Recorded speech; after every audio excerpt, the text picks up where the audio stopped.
people. Magstay na! Sampitan! Kung gayon, suwat na ang isa. Asa niyo sa bansa magbadya? Kung gayon, isa ka rito.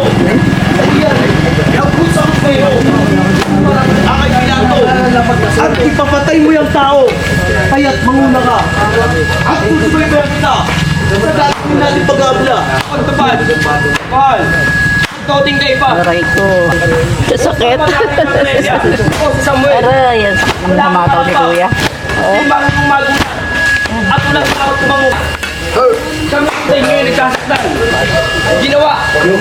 Yan daw ay pawang at ang tuloy ko niyang isip ay pilit namin minamatuwid. Marami na! Marami na! Marami na't mga ngaralan. Na pinaniniwala matibay. Kaso, mapapawid mo ko. Napanalangin namin sa banan. Bananan! Patay ka pagbuhay. Yung tao pulaan. Kami nagkakapisan. Dito. Sa'yo. Pinuot mo ng bayan. Bakit di mo panulaan? Ang Oh, pamamarkahanan. Maria ang pangalan. Tuga sa inyo mga ka. Maria daw ang pangalan. Maria. Tayo. Ayot sa. Sige tawad ko. Yan sa kasi tao. Ang mga nagpapasagari tunay. Itong tao sukuban. Ay aking gigiru. Ako po. Maria Iman. Nazareno. Nazareno.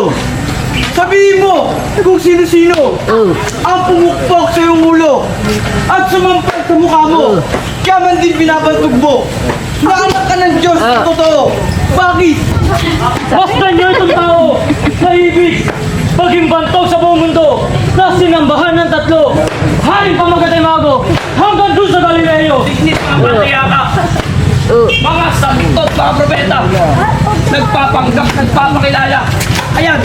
Tignan mo't pagmasdan. Pagkat ikaw ang Kristo. Nahuli na. Nagpapanggap na Mesiya. Nahuli na. Gawin mong pinapay itong bato. Hawak-hawak ka dyan. Kung ito ang magagawa mo. Aming Mami, parang ikaw yung inaano ah. sakit eh. At tatawagin ka namin. Haring totoo. Mga kasama. Mga kasama. Ang bato.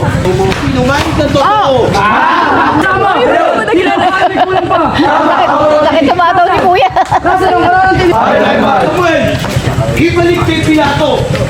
Yang tulingas na tao. Harapan. Pinakauna sa pwesto ni Pilato eh. Yan. Pilato. Nakapayong pa. Oo. Kama, tayo dito sa tao. At ito. Aray. Taong pala kayo. Pagbuhay ng tao. Oo, sa totoo. Si Kristo. Pagkuwatulan. Ang kung sa kanya ipapasal. Agus sa ipapasal. Huwag kay Bibora at Resistensya. Ukol sa kanya sala. Sa krusipan. Sa kanya ipapasal. Diyos ng kamatayan. Agus sa ipapasal. Ang krus. Naisip ko yung sa'yo.